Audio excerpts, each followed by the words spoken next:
Okay, we're recording.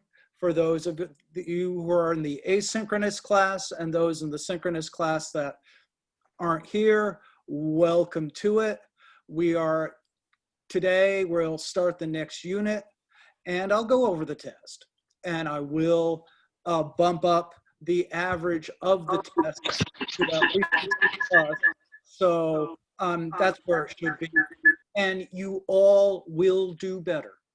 I mean, again, a lot of people ask you just to repeat back stuff. I ask you to use it. So I'll show you I'll go over the test a little bit.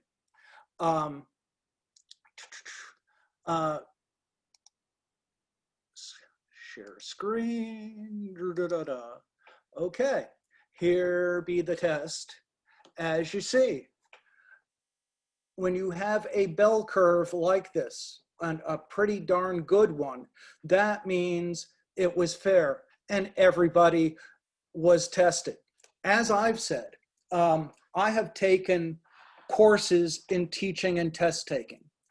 And what I had learned is that if everyone gets a question right, then you're not being tested. If everyone gets a question wrong, then I screwed up. Anyway, here's answers are right here.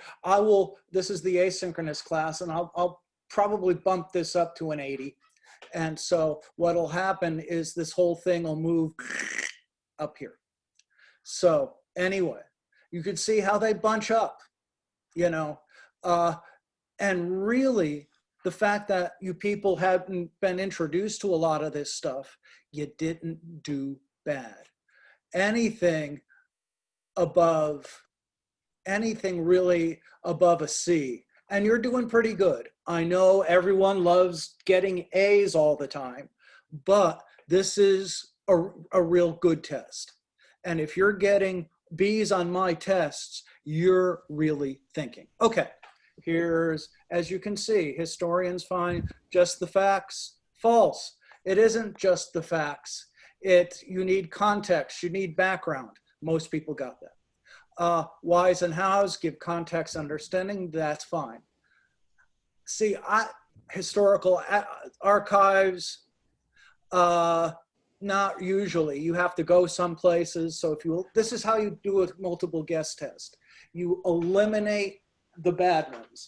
Usually available online. No, we talked about that. It's in your book that you have to go places mostly for an archive.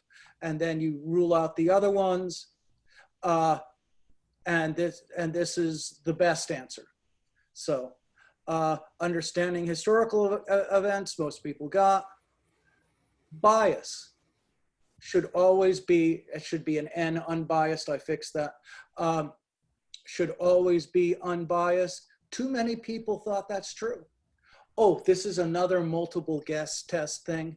That word always, that usually means it's false or it's a wrong answer. There are very few alwayses in my class or any class, just letting you know. Bibliographical soundness, right out of the book. Causation, again, right out of the book. Again, most of you got it. Most of you got most of these questions. So when I look at this, I think you're doing okay. Times change, yes, pretty much everyone got that. Take care of bias, again, you take care of bias. Yes, you see, I ask a lot about bias because so many people think that, history or journalism has to be unbiased. It's impossible. There's always going to be some subjectivity built into everything because we make subjective decisions. Copyright, everyone got. That was from the book, it's real straightforward. Dependent variables and independent variables you got. Chime in if there's any of these that you were having any issues with. Happy birthday, 50-50. Again, most of you are getting this. Interpretation, that's a little hard. Inaccuracies, yep, undercut your thing. Truth, needs to be based on universal provable truth. There, in social science, or there may be no such thing. Provides narrative and context. Narrative, history, yeah, most people got that. I mean, really, when I look at this, most people got most of the questions right. Primary research, you know what that was. Okay. It's a single best way to, no, from the people who have been there, no, you kind of, they might not know everything. This one, a lot of people missed. You need both primary and secondary, because the people who were there and witnesses don't understand necessarily the broader things going on. Progressive schools, you got, I'm pleased not a lot of people put that one in. I mean, it may be really there, but that's not what it's about. Research, see, again, most people got most of the questions right. So I'm fine with it. Okay, theories. Okay, we've talked a little about this. Theory, sex in the media is a topic. Media violence is, these are topics. These are things that might be explained by theory, but these are topics. Agenda setting, the idea that the media sets an agenda, and we talked about that in one of the discussions, can be used to describe how sexual content or violence works. So, you know, no, only one of these. That may be a different way of looking at these things. All of the above, sometimes, but not always, because it's too easy. Theory, you knew what a theory, how to define a theory, and this is interesting. You knew how to define a theory, but you couldn't recognize one. And that often happens. So anyway, narrow topics. Wikipedia, it's not useless. It may be an okay starting point. It's not totally useless. So you mostly did okay. So anyway, so from where I sit, and I will give you some extra points, I'll bump this up to 80. It won't look like this. The ones who got the 90s, you're going to end up with 100. The ones in the 50s, you'll end up probably getting a 60. So everybody did okay. Breathe. Okay. To our, what we're doing next. Oop, bad gateway, I hate that. I also went over this morning and I caught up on the grading of the Nathan Bedford Forrest ones that came in late. If something comes in late, even if it's not your fault, I don't always get back to it immediately, but I will before I move on. So there is that. So we're all caught up on the grading on that one. This week's assignment. Okay, same format as Nathan Bedford Forrest. At least 300 words or about 5 paragraphs. This is one thing. A lot of people just wrote one paragraph. Even if it's a 300-word paragraph, you should break it into different sections so you know what you're doing. On an ancient media product, something media related that we still use today. In today's recording, we will go over what is media and what isn't. There will be a lot of that on the next test, if something is media and what isn't. Clocks and compasses, I get a lot for this essay. They are not media. You know, so, I mean, something that is media, we'll talk about. What's ancient? Ancient's a fairly fuzzy term, I'll admit it. But purpose of this class, before the invention of the printing press, 1450, not including anything before that. from the Middle Ages backwards. The Bible. This is where we're using the stuff from the early part of the course. Yes, you may focus on the Bible, but that is too broad a topic for an essay, because the Bible consists of many different books. Each has a story. The Pentateuch, the first 5 books, come from Moses, and we'll talk about that from 5000 BC. Not 5,000, 1000 BC. And the New Testament was 1,000 years later.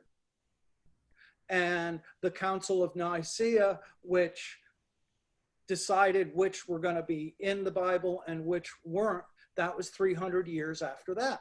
And we're still finding ancient texts now that may or may not have been included, or maybe should have. So anyway, so the Bible itself, it has too many stories to cover in an essay. So instead, take the gospel, take the Gospels, take the book of Psalms, Isaiah or Ezekiel, because that's one book and one story. That's a good, if you're going to look at the Bible, yes, but don't do the whole thing, because the whole thing comes from many different backgrounds and many different times. Define what it is, why it's important, what its history is, and how we use it today. And again, we'll talk in class today how to define media. And yes, you may email me or text me about, does this count? And someone actually already did that today, and I'll mention that when we get to it. So that's this week's assignment. Something from the ancient times that's still with us. Certainly the Bible counts, but there's other things you could do too. And it's not, again, everything in the Bible. So that's this week, something that goes back to ancient history that we still use today.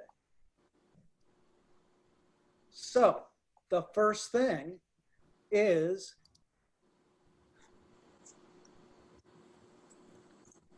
when we talk about the media, how about you? Anyone chime in? When you hear the term media, what do you think? Anybody? Those gosh darn... News. Hmm? The news. The news, okay, that's part of it, but it's Politics. not. Politics, sure. But that's not all of it. When you hear the media, too often people think that's a certain corner. The media, certainly when the president talks about it, is the CNN, New York Times, which, have what is perceived to be a liberal perspective. But so yes, it's not just that one corner of the media. It's not everything, because there's also Fox and Breitbart. So what else when you hear the media? I think it's maybe something super simple, like social media, and just... There you go, social media, which is all over the place. Right. Social media is a huge part, perhaps bigger than news. Certainly there are more people who use social media than watch news, absolutely. What other stuff? It's any form of communication, either written, digital, viewable. Yep. Yes and no. This is why we got to get a little bit more specific. Those things can be media, but if you write a text to your mom, that's written in electronic, but that's not the media. So this is where it gets a little fuzzy. Blogs. Yeah.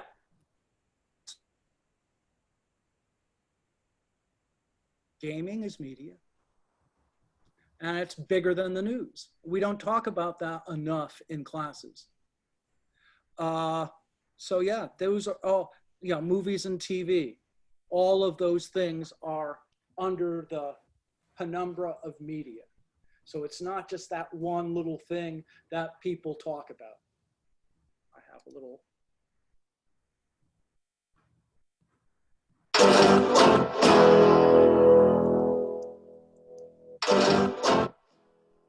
Definition.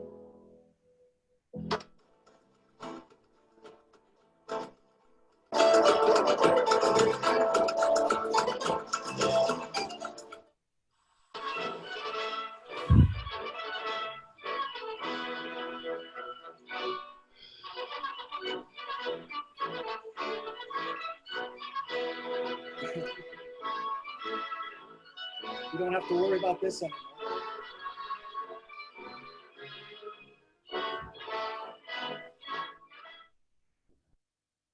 The mass media, like so many of the ideas we use in everyday life, is something that's fairly easy to describe. We tend to know it when we see it, but a bit more difficult to explain. Living stereo, played on a record, through the all-new 2-in-1 RCA Victor stereo orthophonic high-fidelity Victrolas. This follows because technological changes over the past 25 to 30 years have created a range of new and different relationships between those who produce and consume media products, such as film, print, music and television. There have also been dramatic and wide-ranging changes in relation to how media are actually produced and consumed. However, while these ideas are interesting and important, probably a bit more of the latter than the former when you come to think about it, we're getting ahead of ourselves slightly. Before we do anything more, we need to explain what we mean by the mass media. A medium is just a channel of communication, a means, in other words, send and receive messages. A message in this context being any kind of information, from a phone call, through viewing a film, to reading a book.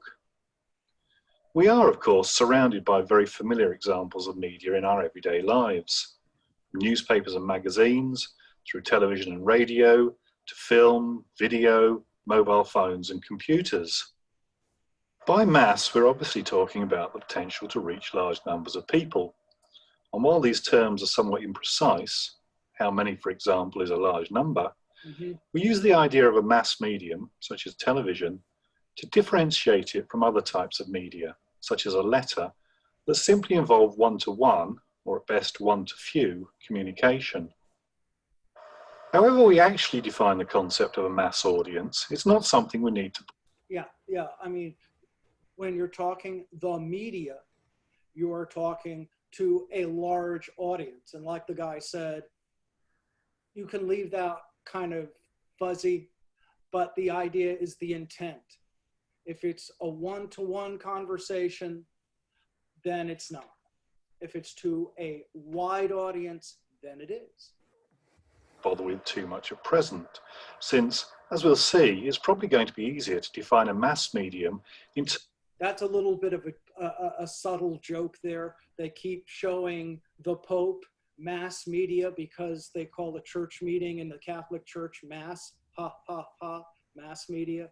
Sorry, I was raised Catholic. In terms of what it isn't, something greater than a one-to-one or one-to-few medium. We can start to develop this rather bare-bones definition by noting what Dutton has called 4 essential characteristics of a mass medium. Distance, technology, scale. And there's other things too, but this is a good definition. And I'll go over another one from the PowerPoints in a second. But distance, you are separated. You are using a medium like this newspaper, a newspaper for which I write as a reporter still, the Lookout Mountain Mirror. I do not directly interact with my readers. You know, so there is distance. If you are in the same room at the same time, then it is not considered the media. Technology, you're using a technology scale, again, is a little arbitrary, but it's not one-to-one. It's to from a group to another group. And I like this one talking about commodification, that you're using a commodity, a thing, a business, that it's like, you know, the newspaper, the computer, you are using a commodity. And commodification. Taking each of these categories in turn, distance involves the idea that communication between those who send and receive messages is impersonal, lacks immediacy, and is one way, from the producer stroke distributor of the information to the consumer stroke audience. When you watch a film, for example, no matter how emotionally involved you become in the action, you can't affect what's happening on the screen.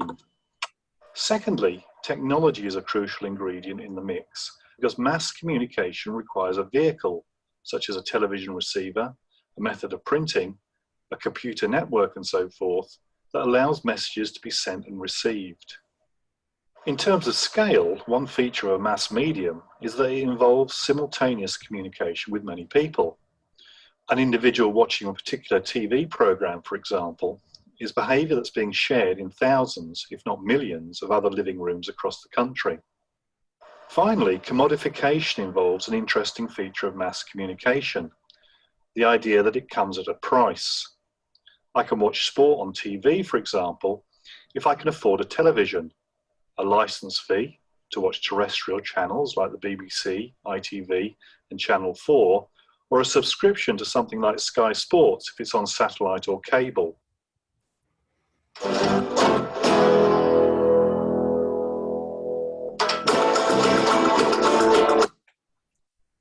See, I really like that, the idea that it costs some money to get some access, that you're using a technology and you are separated from the audience and you're reaching a group of people. Media is, here you go, mediated. There is something between you and the audience, personal communication. It's interesting, this is where this gets sticky. Those of you with whom I'm interacting now, I wouldn't call that mass media necessarily because there's something between you and me, but it is personal communication. It is from me, I don't know, this is what I'm thinking out loud. From a group, it may be me personally, but I'm representing UTC. So it is from a group. Mediated, there's something between you and me. Mass audience is 60 people a mass audience. That word, it gets fuzzy, and we are using a technology. So what we're doing now is a little fuzzy, but for the asynchronous class, it's less fuzzy. There's, you know, between you and the audience, we're certainly separated. It's impersonal. It's, you know, from UTC to a large audience and using a technology. So this can be a little fuzzy and it is imperfect, but it's more conceptual. Okay, is this media?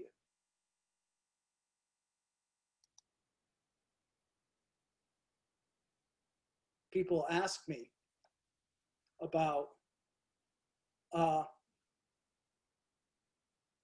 for this assignment.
point.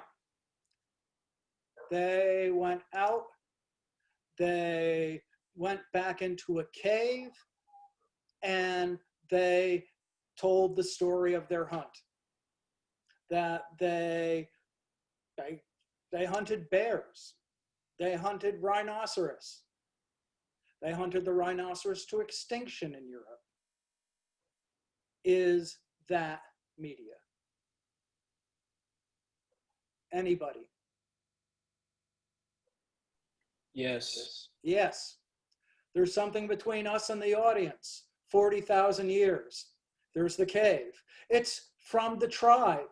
It is not just one person. They all went into the cave to a mass audience. Here we are. When you say, Yeah.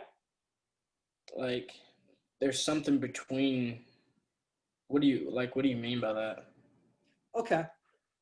We're not in the same room with the cavemen. We are, you know, there's that, the cave is the medium. The cave wall is the medium by which they are conveying their story, their information. It's like the computer or the newspaper today. That the cave wall is the medium. And of course, distance in time is 40,000 years. It is from a group, a tribe, to a mass audience. Hello, here we are, using the technology of paint and fire on a wall. That, folks, is the media.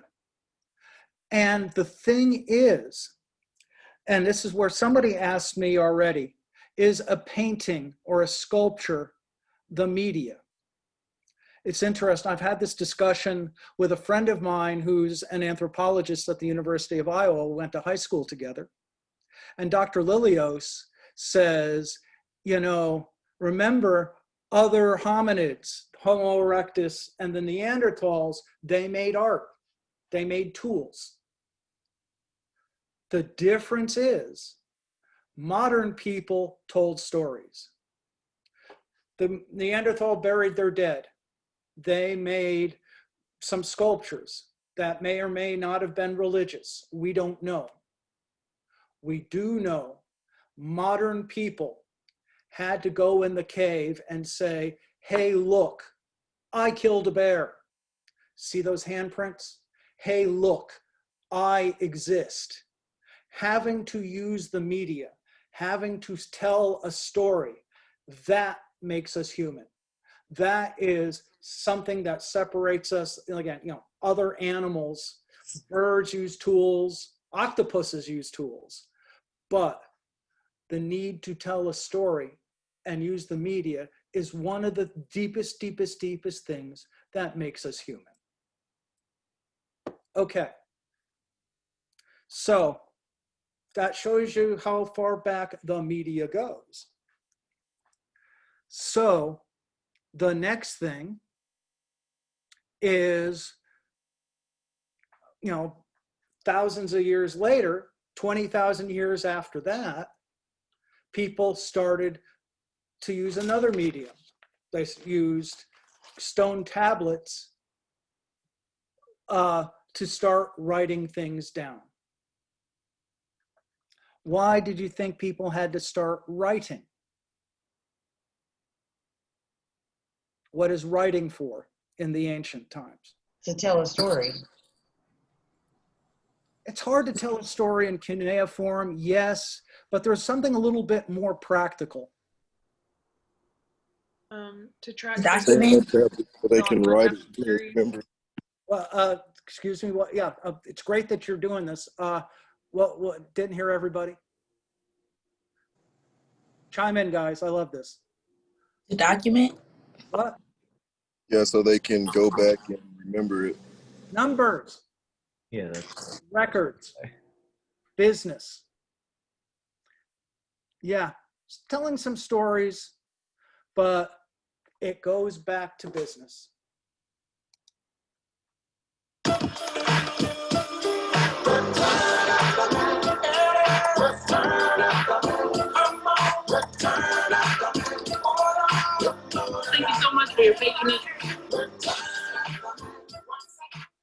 On this show, we often talk about the history of people or places, societies. Rarely do we get to talk about the history of an idea. So today we're going to try an experiment. We're going to talk about the history of the concept of the written word.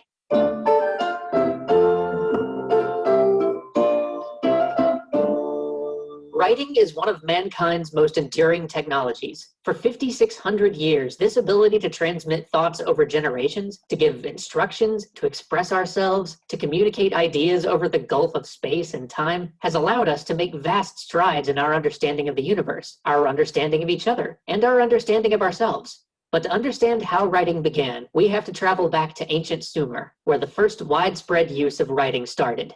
Look around, what do you see? Yes, you see the potters and the merchants, you see streets and gardens, but what do you see looming over all of it? The temples. These temples play a huge part in why writing began. For you see, Sumer was the land of the world's first real cities. Not hundreds of people or thousands of people, but tens of thousands grouped together. And these cities formed city-states, bound together by the veneration of a specific set of gods. The people mastered irrigation, and the cities grew. And as the cities grew, so too did the temples to the gods. But these massive, sprawling temple complexes didn't serve only as houses of worship. No, look close. Do you see the men bringing in the clay pitchers full of grain? These temples also served as enormous warehouses, repositories for the vast wealth of the city. In good times, donations and gifts would come flooding in, and in lean times, they would be distributed back out. This system created vast wealth for the priests, but it also ensured that cities of this size could function. But we're not concerned with that, not directly. Look next to the men bringing in the grain. Do you see that man watching them? Notice how every time they bring in a jar of grain, he makes a little mark on that clay tablet he's holding. With an economy of this size, with tons of supplies moving in and out of the temple each day, they needed to keep records somehow, and that is exactly what he's doing.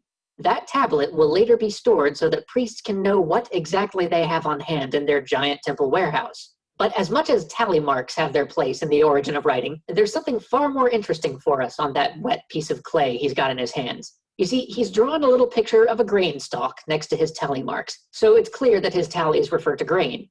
Well, over the generations, that nice little drawing of grain would get simpler, more abstracted. Scribes looking for quicker and easier ways to note common goods wouldn't laboriously draw every single item coming into the temple, but instead came to an agreed-upon set of more symbolic representations for the goods flowing into the holy places. And you can see how somebody might quickly realize that those symbols could represent not only the concept of something, but the word itself. And that's exactly what happened. The symbol for a cow came to be understood not only as a representative of the animal, but also of the word cow itself. But still, there's not much you can do with just a set of 1,000 or so nouns. And here's where a happy accident of linguistics comes in. You see the people talking around the temple? Well, if you could hear them, it would sound like everybody was just saying the same few words over and over again. And that's because Sumerian is a language where most of the words are just single syllables and are built out of putting words together. Both of those points are important because when many of your words are monosyllables, it's easy to go from thinking of a symbol as a word to thinking of it as a sound for that word. Go from thinking of the symbol for the U, meaning just the to thinking of it as meaning the sound U, and thus giving you the word for the tree U or the person U. Once you're no longer drawing pictures for every word in the language. Now you're starting to think of those sounds. And bringing sounds together lets you build up all sorts of words. And once you couple that with the fact that in Sumerian, many concepts were built up out of basic words. So, for example, sickle plus grain means harvest. Anyway, hey, hello. I got a Zoom at 3:30. Because I would have to be going right to my other school. There, thank I can do that from here. Hello. Please mute if you're doing stuff back there. I'm gonna work from here. Anyway, how the hash mark for record Look, there's Beulah.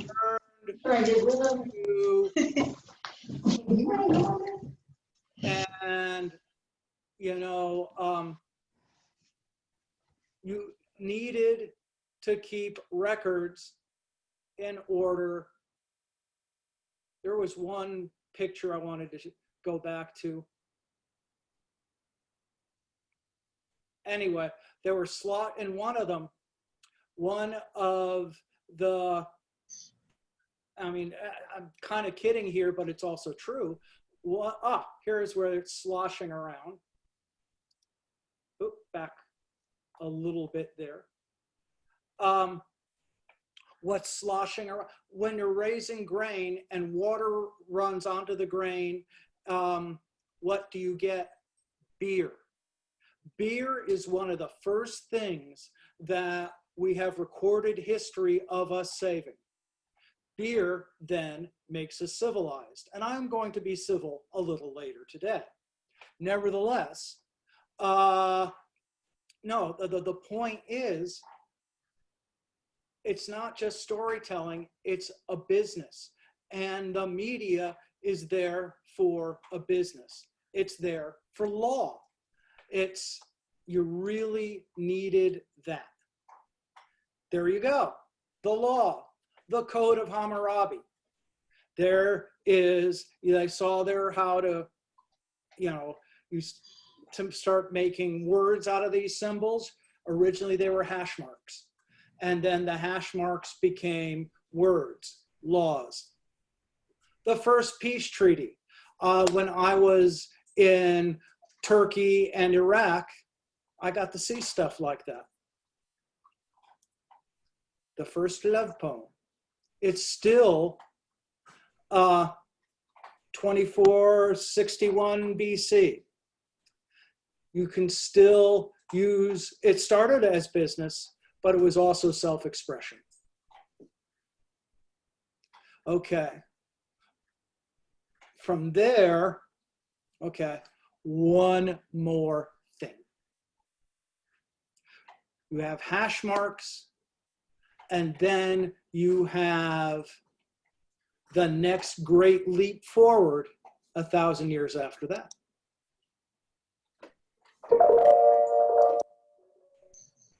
Informally, we can think of information as some message stored or transmitted using some medium. When you paint, you are representing your message using a continuous pattern with a seemingly endless number of possible forms. You are free to express yourself. When humans began developing writing systems, we naturally had to divide our world into a finite number of atomic units, which we express using symbols. Now, any written language can be thought of in this way. Messages are formed by arranging symbols in specific patterns. Let's return to 3000 BC and explore two ancient writing systems. First, in ancient Egypt, we had hieroglyphics, a priestly form of communication reserved for governmental, fiscal, magical, and religious purposes. It was practiced by a select few writers known as scribes, and writing was generally unintelligible to the common people. The symbols themselves broadly fall into two categories. Word signs, which are symbols that represent a single meaningful concept. Bat. Apple. And sound signs. These symbols represent chunks of sound. Now, the total number of different symbols in common use was over 1,500. And if you divide all of these symbols into word signs versus sound signs, we find a much smaller portion of sound signs. There were around 140 sound signs, and of these, only 33 represented distinct consonants, a tiny fraction of all of the symbols in use. At the time, the medium used to store the symbols was primarily rock, and this was ideal for durable inscriptions, allowing messages to travel into the future. Mobility was not a main concern when communicating messages in this way. However, a new physical medium for storing symbols was emerging at the time. Along the Nile, silt deposits left from flooding made the surrounding land extremely fertile, and one of the many crops they grew was papyrus. It could be sliced into strips, and these strips were then soaked and weaved together and finally pressed, allowing the natural sugars to act as glue. After several days, it dried and formed an almost weightless tablet. This medium was ideal for sending messages across greater spaces rather than the more durable inscriptions focused on time. Now, this shift towards cheap, portable mediums for storing symbols coincided with the spread of writing into the hands of more people for new purposes. Gradually, as people began to write more on papyrus, the symbols evolved to suit more rapid writing. This led to a cursive script known as hieratic. For example, here is the world's oldest surviving surgical document. It's written in hieratic script, dated to around 1600 BC. Now, these symbols were based on hieroglyphics, however, the pictures were simplified to match the swiftness of writing, an ancient shorthand. Also, the number of common symbols in use began to shrink down to around 700. By escaping from the heavy medium of stone, thought gained lightness. A marked increase in writing by hand was accompanied by the secularization of writing, thought, and activity. This led to a new writing system called demotic, around 650 BC, which was devised specifically to facilitate the ease of rapid writing. For example, this text is known as a marriage contract and is one of the earliest known examples of demotic script. It's interesting to notice that there was a dramatic reduction again in the total number of symbols with this new system. Roughly 10% of the total number of symbols used before. This was due to a shift towards the use of phonetic symbols or sound signs over word symbols or meaning signs. And the new simplicity meant that children could be taught to write at a young age. We see this same pattern in other cultures. Let's return back to 3000 BC and visit Mesopotamia, where cuneiform was the writing system originally used for fiscal purposes, as it was a powerful method of tracking debt and surplus commodities before the invention of coins. For example, here is a document recording someone's stock of animal hides, and this type of writing evolved to suit other needs. For example, this tablet contains a recipe for bread and beer. I told you, beer makes us civilized. And here's another tablet which contains a legal document. Now, originally, the writing system was used by the Sumerians, and there were over 2,000 different symbols in use, which could also be divided into word signs and sound signs. Akkadian gradually replaced Sumerian as the spoken language. And here is the earliest known dictionary from 2300 BC. It contains word lists in Sumerian and Akkadian, and this was discovered in modern Syria. When it was adapted by the Akkadians and fitted to their language, they reduced the number of symbols to around 600. And they did this again by moving towards sound signs. Again, we see both hieroglyphics and cuneiform using several hundred sound symbols in their more evolved forms. And as writing systems escaped their formal usage and spread to more and more people, the soil was ripe for the invention of a brand new writing system for the people. One of the great discoveries in the history of writing is dated to around 1700 BC. The Sinai inscriptions were found in the Sinai Peninsula, and they were about 20 feet apart. This was important because each picture denotes a consonant sound, and no word signs are used. When sounded out correctly, the letters would produce words in ancient Semitic. Although not fully deciphered, this message appears to be of the form name, rank, and prayer. The two words deciphered are chief and God. This innocent example was part of a writing revolution, creating meaning by merging sound signs only.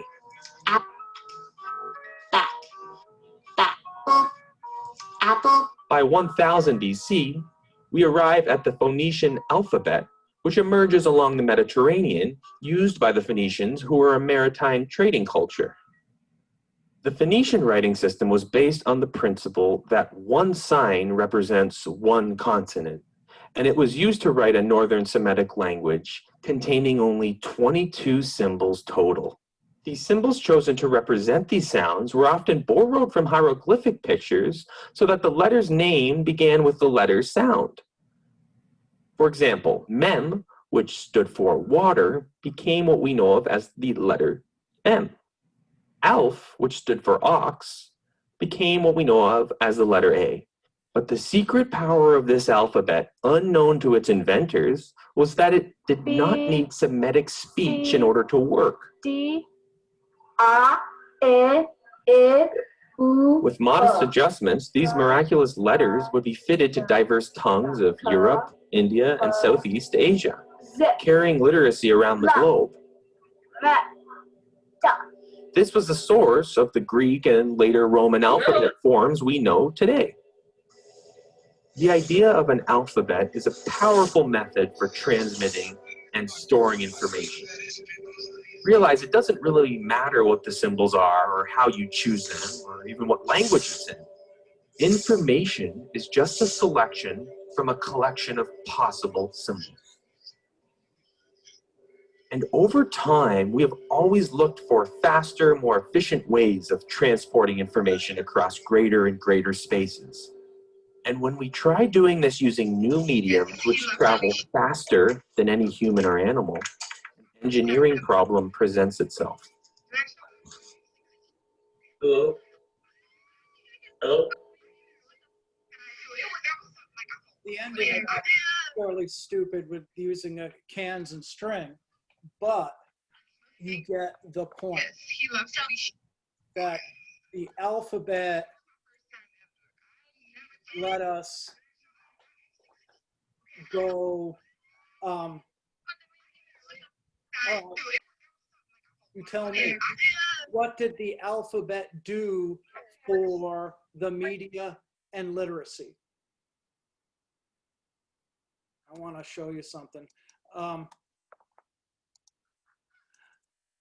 Anybody want to chime? What does that do for the media literacy?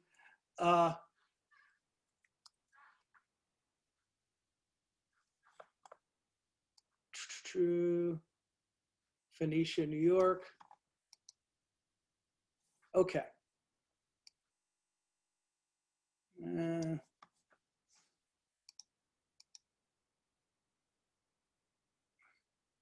Okay, close enough. I want to get a bigger map. But you get the idea where Phoenicia is, where the alphabet. Okay.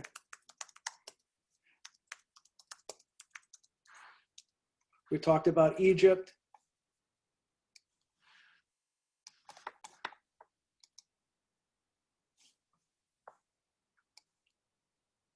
Okay. Phoenicia's up here. That first writing script was right here. What effects, what thing, today's assignment, comes from this time when they first started using a phonetic, and the word phonetic, as in Phoenicia, means a map that you could sound out.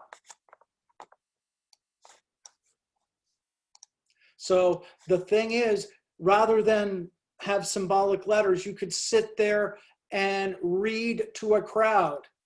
They didn't need to be able to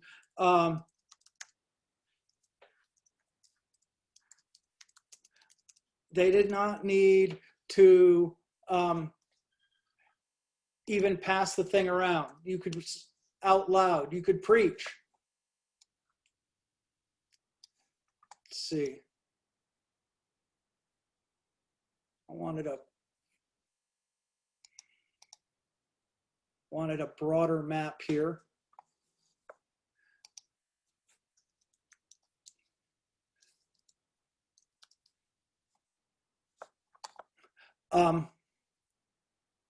Roman Empire map. This will probably be a big one. No. Okay. Here's the region I was talking about. Here's Phoenicia, where the first alphabet was invented. What else is nearby? We have Greece over here. Rome. Rome is way over here. We have Egypt. But remember that the first very, very beginning of the alphabet was found in the Sinai. Who was wandering around the Sinai at this point? The Israelites. The Israelites had writing. They had Demotic writing that they took from Egypt. And here we are in the Sinai. And then at the same time, they run into the Phoenicians who know how to write. So you have this guy, Moses, who knew how to write, and he wrote down those first 5 books, right where they found the first writing. It is no mistake. It is no coincidence that the spread of the Bible comes from this time, because you could sit and read and preach from the Old Testament the same way Moses did, just read it out loud, that you couldn't from a tablet. It's one of the reasons we still have the Old Testament. Somebody mentioned the Greeks. Greeks are from around here. There's Troy. This was all Greek too. It's Turkey now.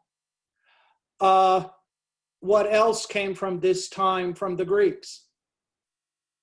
The Iliad and the Odyssey. I had to read it in 7th grade. Yeah, that also comes from around 1000 BC. Why do we still have it? Because it was written down. And you could take it on papyrus and not have to lug it on. And the same thing with the Old Testament. You didn't have to lug it on a tablet. You had it on the papyrus. So you can carry it. And that helped the spread of monotheism, which led to Christianity and to Islam. So think about, again, how literacy and the spread thereof led to the spread of ideas, because that's a whole big thing in this whole course. So there's stuff even now that we're using from that time. So think about that for this week's essay. Find an outside source, at least one, to back it up. You could bounce topic ideas to me as we do this. So that's stuff to think about. Do we have anything in chat? Anyway, tapes. How do we use VCRs to view film? Oh, okay, sorry. Anyway, yeah, we'll look at stuff from the test so you can see what you missed. Anyway, the next stuff will be an essay, something that survives, like the Bible. Not the whole Bible, I just mentioned the first 5 books. The Gospels have a whole nother story. So anyway, but go to something from the past we still use today, like beer. Anyway, but that's by this Friday. You could bounce some ideas off of me. And anything else? Yeah, 300 words, about 300. That's a minimum. 3-4 paragraphs. Just do it thoroughly. As long as it takes is the real answer. No maximum. More is usually better. Something from the past we use today, like I said, but it has to be media. Can't be a clock. Like I said. What? Do we need to cite it like last time? What? Do we need to citations? Citations, however you want it, as long as they're cited according to, is fine with me, and then you list them at the end. What about a calendar? Calendar. Good question. Go down the list. Calendar is a calendar a medium? It's something on the wall, so I guess it's mediated from a group to a wide audience. Yeah. Everybody uses it. Yeah, it's a technology. The thing is, it kind of depends. Is Stonehenge is a calendar. So yeah, I guess you can. But I want you, when you have something like that, to justify it. Somebody asked me a painting. A painting, if it is a personal thing from one artist to a family, like the Mona Lisa is not media.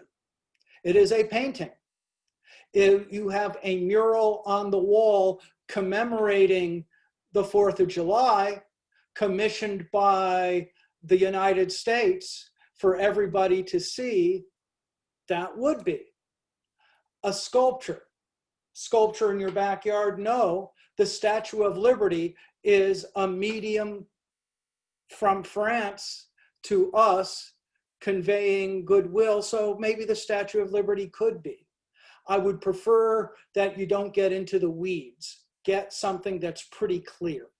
Like I said, a book of the Bible, the Iliad, the Odyssey, things like that's pretty cut and dry. What about a dictionary? Dictionary, you saw it.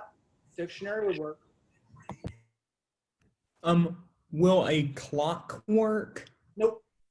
Clock is doesn't send you a message. It measures time, but no, it does not convey a message. Could a telephone work? Telephone's not ancient. So this is what I want you to be thinking about. And you could, again, email me, but go back to that definition that we had and go down the steps. And if it fits, then do it. And if you're not sure, you could justify it in your essay. I want you to. How many sources do you need us to use? A minimum of one. More is always better. Okay. All right. All right. Want you to think about it. I greatly appreciate it. This has been fun. I enjoy this stuff. I hope it makes you think. And I will bump up the tests. I'll round it up 6-7 points. It'll only get better. This is always the hardest and worst test. You will do better. Okay? Anyway, have a lovely next couple of days. I'll post another one. We'll meet you, those who want to meet, on Thursday. I'll see you. Thank you. Thank you. Thank you.